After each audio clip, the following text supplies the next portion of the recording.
না দিলে ভেঙে যেতে পারে। সবগুলো একসাথে দিয়ে দিচ্ছি।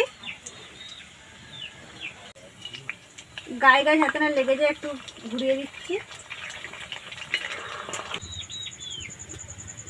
হালকা হালকা করে নাড়িয়ে দিতে হবে।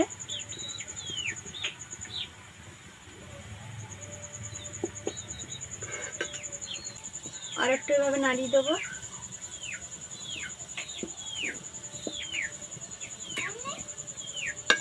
এই দেখুন কত সুন্দর ফুলছে।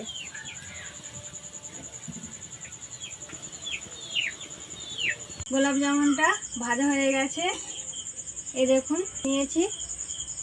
এবার রসে ডোবাবার পালা।